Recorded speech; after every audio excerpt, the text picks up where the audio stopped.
E o Política Cruzada sai do estúdio e vem para o local onde aconteceu o Elicer, conforme nós já abordamos no bloco anterior, o Encontro Literário do Cerrado, para um bate-papo especial. A gente veio conversar com o Ziraldo, ninguém mais, ninguém menos que Ziraldo, né? Dispensa qualquer comentário, qualquer apresentação. Ziraldo, muito obrigado por aceitar o convite e bater um papo com a gente.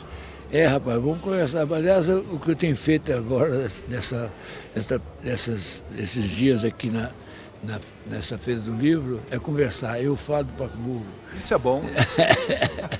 Vamos começar falando sobre a política educacional do país, a política literária, o incentivo ao livro. Eu tenho um dado aqui, que a gente abordou no programa, que assusta. A Câmara Brasileira de Livros fez uma pesquisa mais recente e apontou que 44% dos brasileiros ainda não leem, não têm o hábito de ler, não abrem um livro. É otimista esse É otimista? São 92% de brasileiros que nunca pegou no livro. O Brasil não tem leitor, não, rapaz. O negócio é o seguinte, a história, o brasileiro não tem culpa de ler. Ele foi colonizado com a picareta e com a pá, não foi com a Bíblia.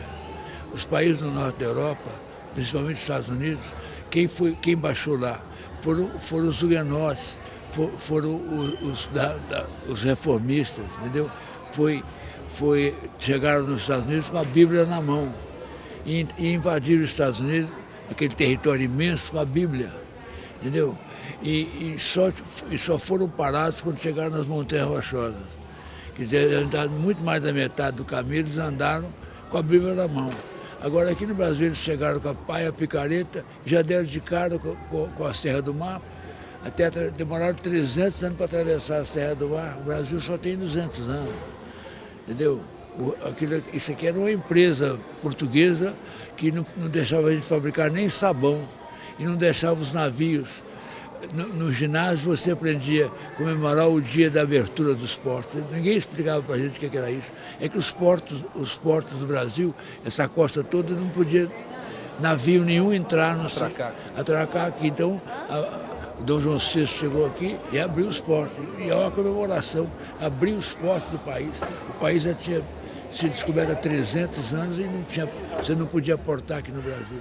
Então, a gente levou uma guinada, levou um quinal, né? Que ele chamava quando era menino. A gente teve esse defeito de esperar tanto tempo para começar a civilizar o país. Quer dizer, você já tinha universidade na América do Sul e não tinha universidade no Brasil, você entende? A política educacional no Brasil, de lá para cá, a gente sabe que caminhou, mas ainda está longe do necessário? Nossa Senhora, está longe demais. O negócio é o seguinte, o século XIX, que foi o século da luz, né, que começou a gente a cuidar dos defeitos que vem desde a Renascença até chegar no século XVIII, no século XIX, a política para o Brasil era muito mais, tinha um sentido muito mais objetivo que tem hoje, porque quando Dom João VI chegou aqui não tinha nada. Ele que abriu as estradas, ele que abriu as escolas, ele que abriu as universidades. Aí a gente tem que agradecer o Napoleão Bonaparte que expulsou os portugueses lá. Dom João VI e veio com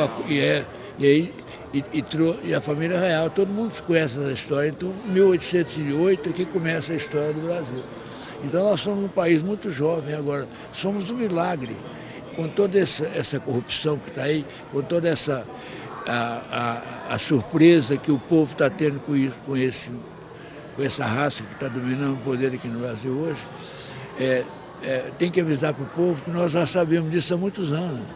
Essa coisa, esses caras que estão aí são o resultado desse pessoal que infelicitou o Brasil e que não compreendeu o que podia fazer com uma nação desse tamanho. E com esse povo fantástico que está aí, o grande milagre do Brasil é o povo. Entendeu? Porque não dá para explicar por que a gente conseguiu chegar aqui com uma economia que nos põe entre os 10 maiores países do mundo, entendeu? Quer dizer, economicamente falando, às vezes é o 10º, às vezes é o 8º, fica rodando. Chegou a ser sétimo. Chegou a ser sétimo. É uma coisa impressionante o milagre que o Brasil... O Brasil é realmente um milagre. Por isso é que eu tenho esperança que até o final desse século a gente vai ocupar o espaço que esse país... Porque a gente não precisa de nada. O Brasil não precisa de se fechar o Brasil para o mundo, nós sobreviveremos. Pode fechar que dá para poder a gente sobreviver. E o que precisa fazer, Ziraldo, para isso? Assim, lógico que não tem receita pronta, aplica e pronto, mas o que nós precisamos fazer? Olha, aqui o negócio é o seguinte, primeiro a gente tem que cuidar seriamente da educação. Né? E o país não cuida da educação seriamente. Todo dia está mexendo na estrutura, na educação. Toda hora também. Agora estou com esse negócio de resolver a questão do ensino médio. Como é que vai resolver o ensino médio se todo ano você bota milhões de analfabetos no ensino médio? Você sai não é só no ensino médio, não, ele está botando ignorantes no vestibular, entendeu? Então, a educação não cuida da fundamentação, quer dizer, sem fundamento, como é que você pode fazer educar um povo que não sabe ler? O que o Brasil tem que fazer é ensinar essa gente a ler, escrever e contar. Isso é que tem que ser ensinado com profundidade, para que a criança aprenda a compreender o que lê e a expressar o que pensa pela leitura. E por que a gente não ganha fica em último lugar em negócio de matemática? Né? Tem cada menino aí no Brasil que o matemático é um fenômeno. De repente o menino nasce com uma iluminação qualquer matemática, um cérebro ligado nas soluções matemáticas. Mas você leva ele para o exame, ele não sabe, não entende o problema. Ele não entende o problema. Se você pudesse entrevistar ele falando, ele ia brilhar. Mas ele é entrevistado, não consegue entender o enunciado da questão. Descobriram isso. A questão era essa. Por que esses meninos ficam tirando lugar atrás dos coreanos? Porque os coreanos têm um alfabeto complicado, difícil de ler, e o grande esforço na Coreia, na Coreia do Sul, educação. Repare que quem perdeu a guerra, os países que perderam a guerra são os países mais evoluídos do mundo. Tiveram a humildade de fazer isso. Pegaram o dinheiro da guerra e botaram na educação, entendeu? No mundo inteiro. Aqui no Brasil você fica com essa bobagem de reforma ortográfica para quê? O inglês é a língua mais séria do mundo, fala-se mais, a língua da economia mundial. Você já viu alguma reforma ortográfica no inglês? Para quê? Agora, cada Austrália, você pega os países de inglês, eles escrevem do jeito que eles querem, entendeu? Aliás, a origem do inglês é de que ele começou, cada um escrevia uma palavra do jeito que queria. Depois é que a literatura dos ingleses, do teatro, que foi sistematizando. Mas o próprio Shakespeare, o nome dele era escrito de 50 maneiras diferentes, porque não é silábica a língua. Então a gente tem que mudar todo o conceito da educação brasileira, tem que ir lá para o ensino fundamental, e fazer com que a criança brasileira aprenda a ler e gostar de ler. E deixe que o resto não tem que reformar nada, entendeu? Se um povo sabe ler e escrever, ele se vira. Para a gente poder encerrar, Ziraldo, eu vou perguntar para você o seguinte.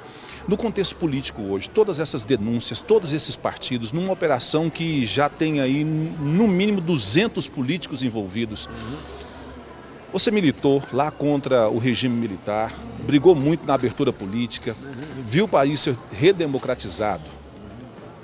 Qual a impressão que você tem desse momento que a gente está vivendo? É que eles sobreviveram. Essa gente que está assumindo o poder aqui hoje e que já está tratando de reformar para pior, todas as grandes reformas, todos os avanços que o Brasil teve, esse pessoal não tem sensibilidade nenhuma. E são os mesmos de sempre. Não tem um nome novo. Qualquer um desses caras é um velho meliante. entendeu? Já está nessa vida há muito tempo. E não vem inventar que foram os operários que chegaram ao poder, que são culpados desse estado que nós estamos, não. Esse pessoal não tinha poder de decisão nenhum, e nem informação. Você vê que o sucesso do Lula, que todo mundo esperava que o empresariado brasileiro ia sair do Brasil com a ascensão do Lula, o que o Lula fosse? Trouxe o Meirelles, trouxe um capitalista escolado para poder tocar a economia dele e mais secretamente ninguém sabe, o conselheiro dele era o Delfim. Porque o operário diz, eu não entendo nada de política, como é que eu vou... Me diz aí quem é que vai me ajudar. Aí disseram, o cara que mais entende de economia no Brasil é o Delfim Neto. Pô, mas ele entende de economia. Pronto, então ele arrumou o país. E na minha opinião, ele foi o melhor presidente que o Brasil teve depois do Juscelino. O Juscelino fez o Brasil crescer assim, fez como ele prometeu. Mas não era uma coisa, era uma utopia louca, quer dizer, essa coisa de acabar com a estrada de ferro, poder fazer rodovia. Agora você vê um trem com um foguista e o maquinista, puxa 100 vagões, 100 caminhões. Agora você traz um só, gastando gasolina e carregando o que um vagão do trem carregava, poxa. Então, mas de qualquer maneira o Brasil avançou. Agora nós vamos aproveitar essa fase tão horrorosa que nós estamos vivendo, porque eu acho que o povo está começando a entender que ele está sendo enganado há muito tempo, porque não tem novidade nenhuma proposta pelo pessoal que está chegado aí, entendeu? Então essa coisa de ajeitar como estão sendo ajeitados, isso ainda vai demorar a superar, mas o dia que a gente superar, a gente dispara, entendeu? Porque você não pode contar com um povo mais fácil de manobrar do que esse.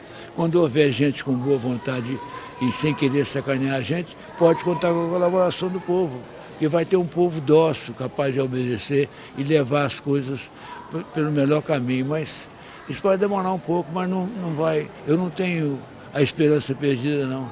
Eu acho que a gente vai chegar no porto que a gente merece chegar. Tá certo. Geraldo, muito obrigado por abrir espaço para bater um papo com a gente. Tá.